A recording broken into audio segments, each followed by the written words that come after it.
Hello, everyone. Trust your well and your families.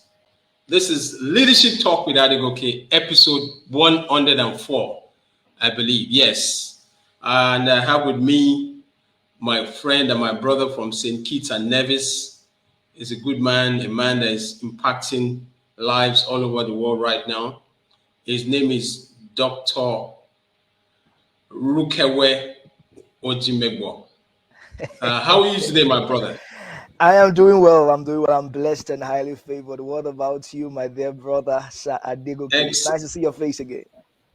Thank you so much. I just want to say I'm humbled by your leadership, by your kindness and your authenticity. You're showing up at a time when the world needs you to add value. And I love the fact that you're a physician and you're also into leadership, which is quite interesting because I know a lot of physicians are so busy, trying to attend to their patients, but you are living a very, very impactful life. So, ladies and gentlemen, once again, my name is Adegoke Odjimogho. I'm the host of this podcast, Leadership Talk with Adegoke. This is the 104th podcast. And so we're looking at leadership and competence. Leadership and competence. How are you, my friend? Just introduce yourself so that our audience all over the world can get to know you. Yes.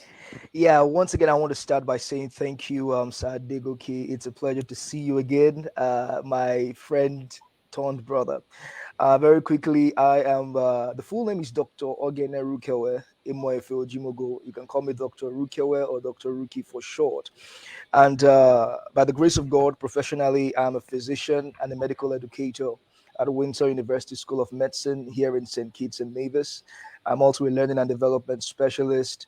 And with the Maxwell team, I'm a certified speaker, trainer, and executive coach, and also a DISC behavioral analysis consultant and trainer.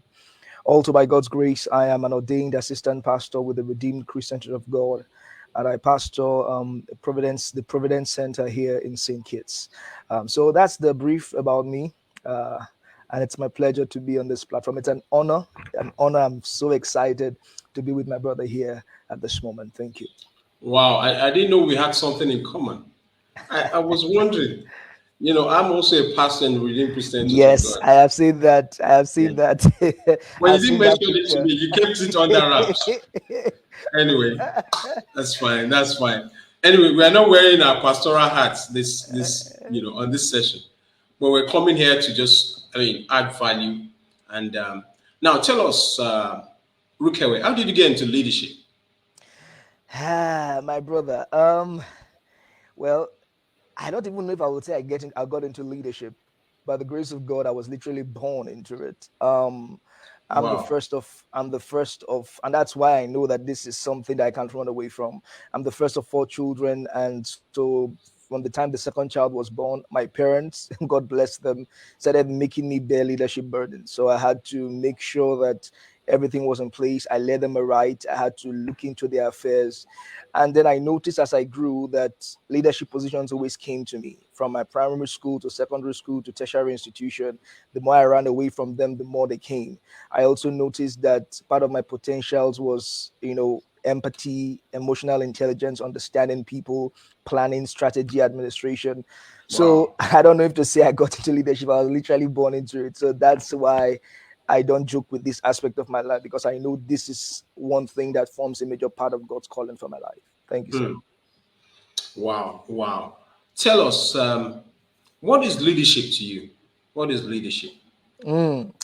I love the quote of our dear mentor, Dr. John Maxwell, because it summarizes everything. Leadership is someone who knows the way, goes the way, and shows the way. That's one definition of leadership that I love, because irrespective of where you find it, irrespective of your leadership platform, whether your platform is family or ministry or business or academics, that is what leadership is. A leader is someone who knows the way. Speaking about knowledge, he has gone the way, he has had his own personal success, and he's willing to show the way, which many leaders don't do, which means he's able to empower you and help you succeed. Yes. Wow. You're listening to the man that has all the nuggets. No. You're doing this again. No, you're very humble. I No, reported to Susan. you see, I see you, I see you globally, and what you do, even on LinkedIn. You're not shy to add value, and we meet there every day, almost every day. It was You every know, day. because of time zone, as I'm dropping my own, as I'm going to bed, I'm seeing you dropping your nuggets, and wow. Now we're looking at leadership and competence. This is an area where um, I know a lot of us, would like to really hone our skills, and grow in that area, because you can never say you have arrived finally. Of course. And you also see a lot of spaces where there's, a lack of competence, if I can say the word. True. Now, what is competence to you? Beautiful. Thank you so much for that question. Well, I love this definition that competence is the ability to do something successfully or efficiently. The other definition says that it's the ability to do something well and then the capability of performing a task or job effectively. Hmm. That for me wraps up what competence is. Wow. Hmm. Wow. Wow. Wow. Have you heard about the conscious competence model? Hmm. I've not stumbled into it yet. Okay. Well, I mean, I'll let you do your research on it. Very interesting. I went for a course in the US. That was in Minneapolis Okay. about 12 years ago. This is, I think, it's 2011. And we were talking about the conscious competence model. Hmm. Yeah, unconscious competence, conscious competence. It's just like four grids, and you know, um, and he spoke to but the one that was very interesting was the unconscious incompetence. Hmm. You don't know that you don't know, and you don't want to know. Oh, you know oh. and if you're around such a person, even if you have so many ideas, the person does not know, the person Very is ignorant. living in ignorance, and it's so challenging sometimes to lead such people. So how do you pull that person up? uh, Such people can be the one that will drag momentum out of you. I True. mean, Very you're true. getting. I'm sure you work in different spaces. Once you get into that space and you want to drive people, and the person shows that lack of Resistance. interest, and tries to pour some water on your momentum, and you're like, Get out of here. Look, let's get out. you Can can't you say just that. can you just resign already? So I'll leave you to do some research, and even for our listeners, because we're here to learn. Now, Yes. what's the relationship between leadership and competence? Yes, thank you for that question.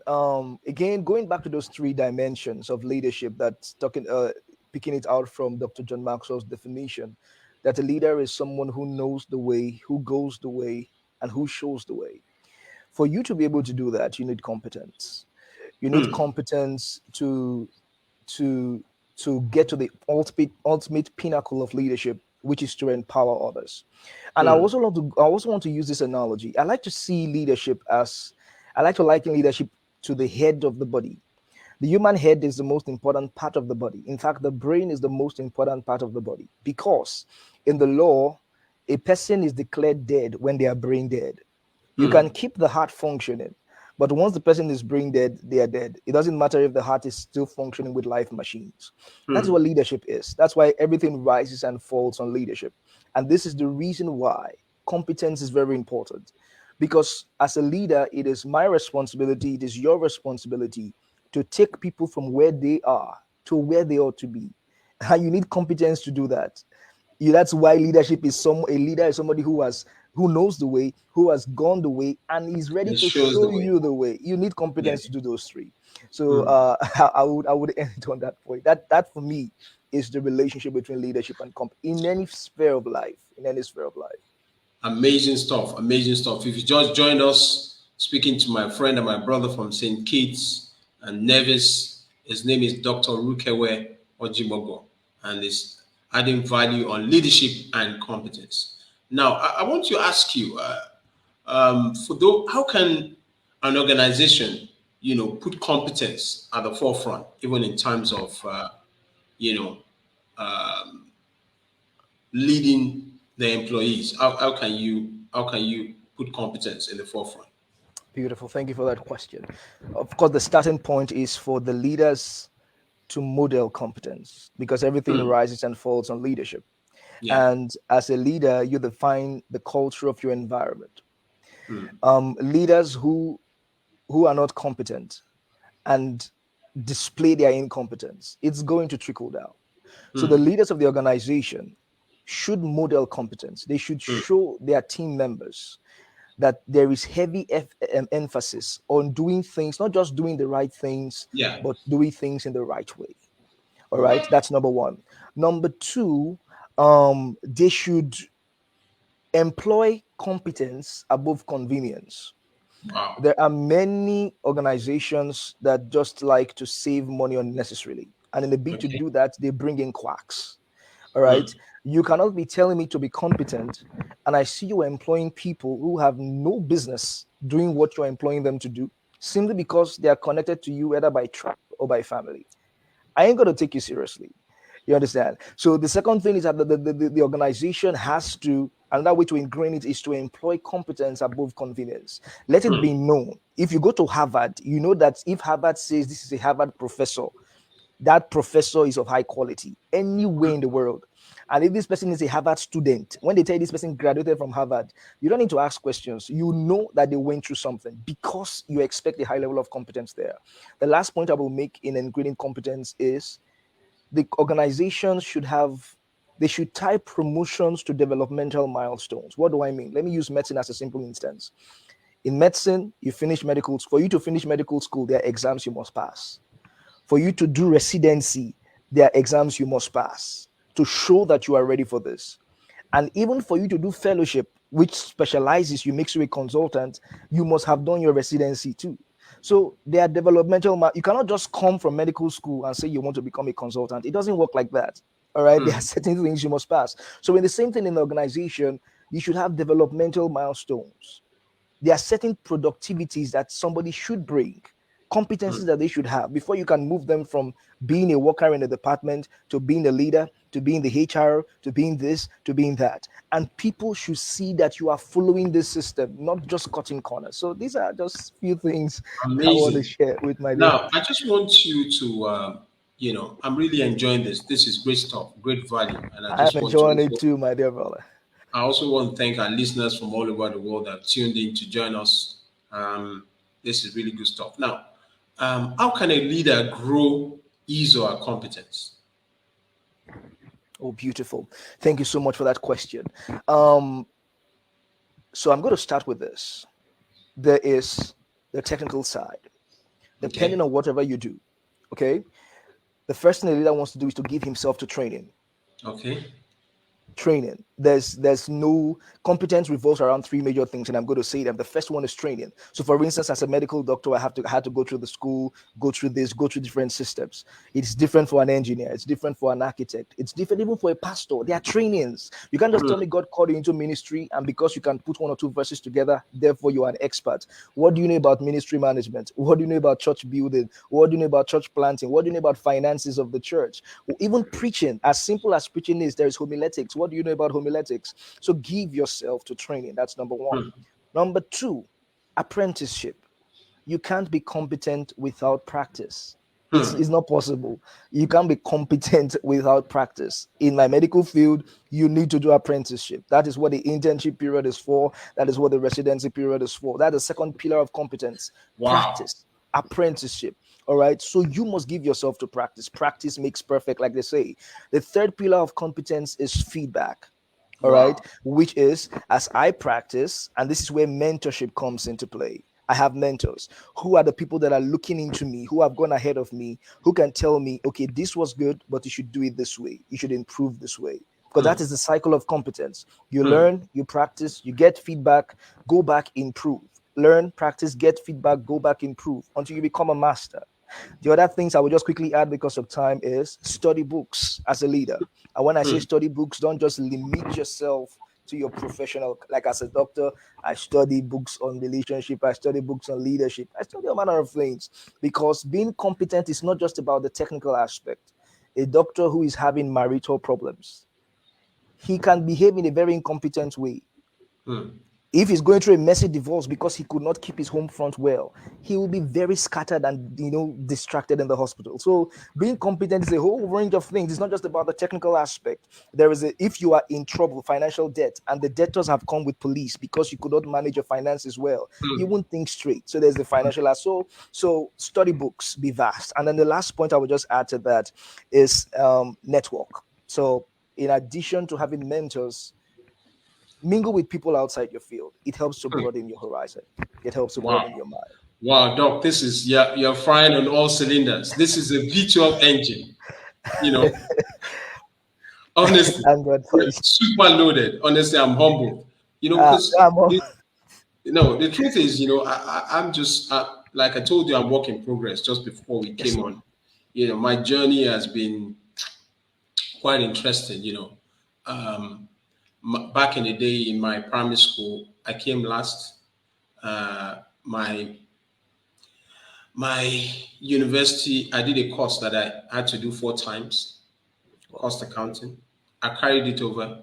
Then I finished with the 3rd class, Wow. And people had already boxed me, put me in a particular box, And so years later, to the glory of God, I have an MBA, I have an MA, City University Business School. I'm showing up as a leadership coach, and but it's not always been like that, So I appreciate what it is, about competence, and even, I continue to grow, learn new things, get into different spaces, try and, learn from people like yourself and others. In the Maxwell team, I've been privileged to collaborate with a lot of people.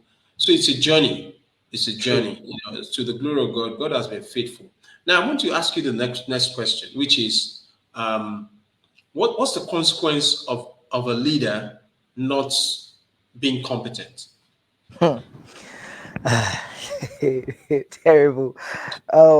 But let me start off by saying I too am a work in progress. So let me let your listeners know I am by no means a top guru in leadership. We are all work in progress, and that's the beautiful thing about the GMT team. You are proud to know that you don't know it all. Okay, incompetence. If you don't mind, and if your viewers don't mind, I want to use my beloved country. I'm not going to mention the name because it's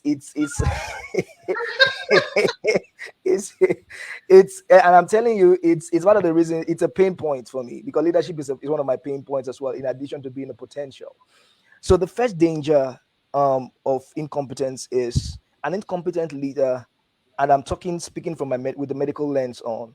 An incompetent leader will not spot problems easily.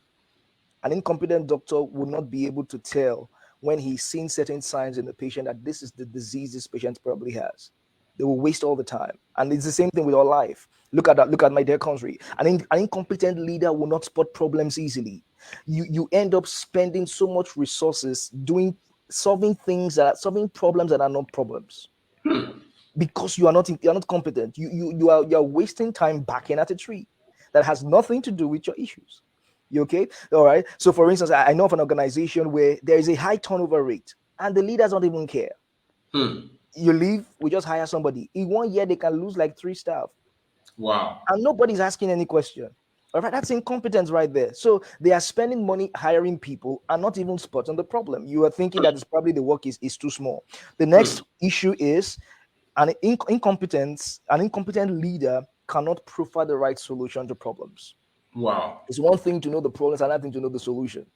Wow. Again, speaking from a medical lens, an incompetent doctor may know that, okay, fine, you have flu, but he may go and be prescribing for you something that is probably for arthritis, and ends up killing you. Sorry to interject. Way back some years back, in one of these European countries, I was living at the time, and I went to do like urine tests, and I went to get my results, and the doctor said, "Oh, your blood is so. I said, what blood? What are you talking about? I think you read.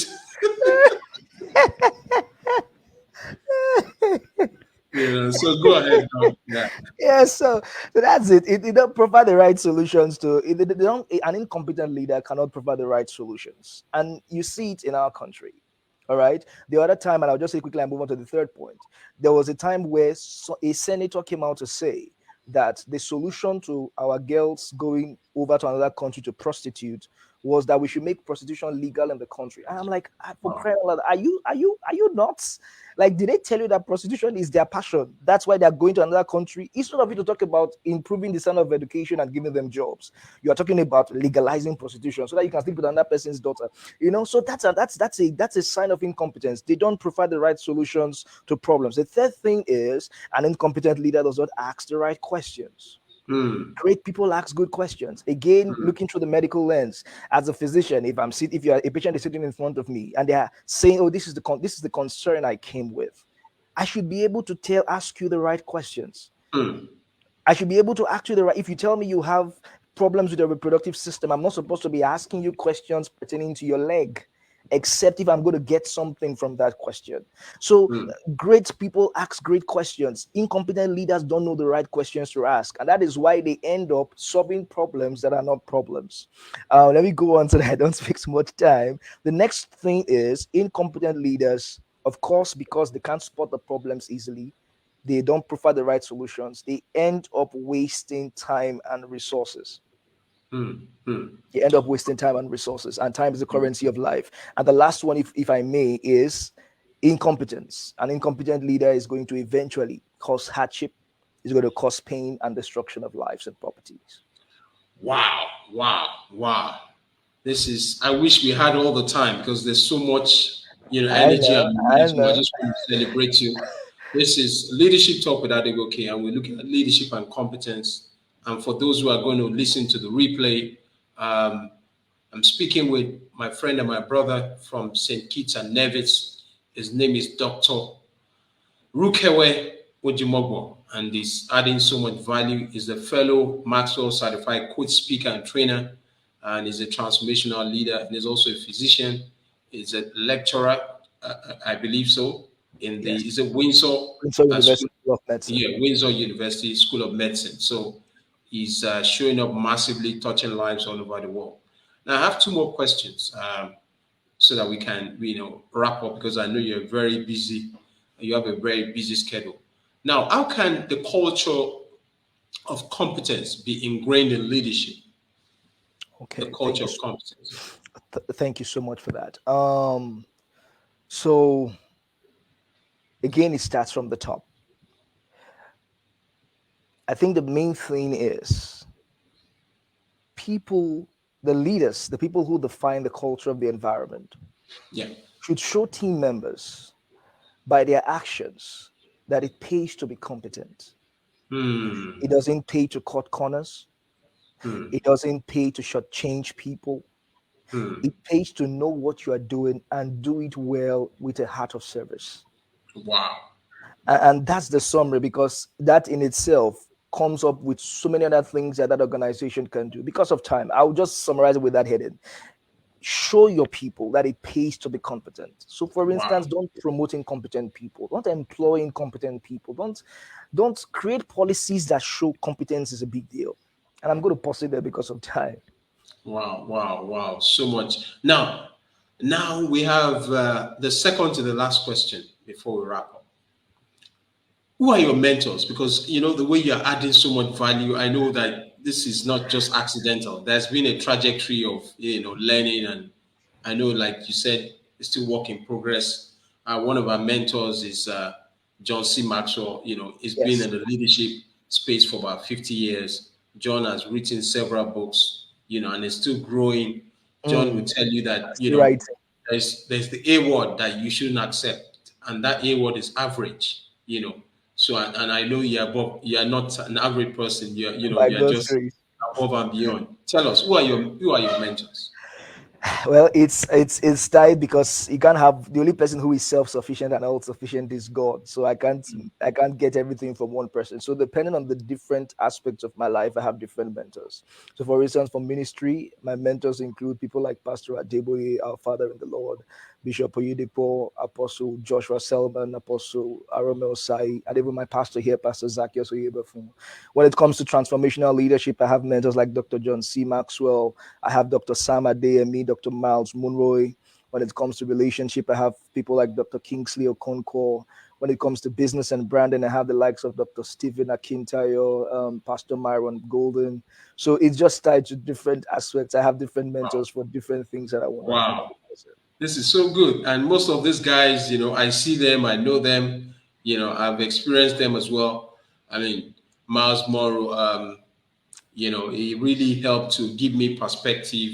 Yes, sir. I remember when I was going to write my first book, I don't know if the book is here or it's not here now, but, it's called Customer Retention and Experiential Yeah, I saw Approach. it. I saw that Yeah. book.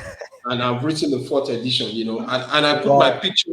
I put my picture on the second edition, and somebody said, "Look, you're being too loud." I said, "Look, if Miles Monroe has his photograph, on his books, and Okay, John I've C. been too Maxwell has loud. his picture, let me just write." And it's been awesome. You know, some people they go into bookshops and they see my photo and say, "Wow, I just saw Lovely. your book." But if it Oh, was just my beautiful. so your photo is it's it sells True. your picture so Bible says that God created us in his own image so Image and of that the yeah, likeness. and so we in his own likeness, so yeah, it's a privilege. Now for our listeners all over the world, how can they reach you if they want to connect with you? Because I know you have so much value, and I don't want you just to hide yourself somewhere in Saint Kitts and Nevis. I want the world to be able to connect with you. I know you're on LinkedIn, but as much as you can share, the ones that would not, infringe on your privacy, yeah, because I know Yeah, you're a well, very private, yeah. this my dear brother. You are private too. You are private in the public way. Uh, well, the easiest way for me is LinkedIn. So they should just type this my name that is shown on the screen as it is. That's the fastest and Yeah, but easiest way. can you mention it because some will listen to it on the audio, you know? Okay. All right. That means I have to spell it. So there's a doctor, DR, and then a period. That's full stop. And then R for run, U for umbrella, K for kite, E for envelope, V for van, W for wind, and then E for envelope. That's the first name, Rukevwe. And then you add the last name, O for orange. So there should be a space in between. O for orange, D for drive, J for jog, I for ink, M for mango, O for orange, G for God, H for hat, and then O for orange. So Odjimogho, Odjimogho. So that's the quickest way that you can reach me. LinkedIn is the fastest way. If you don't find me on LinkedIn, then please find Coach Adegoke Omotola, and he will direct you accordingly. Wow, wow, wow. Thank you so much, Onyiko Sinuola, for she said giving oneself to training and said so impactful and so enriching. Thank you Thank you so so much. much for joining us.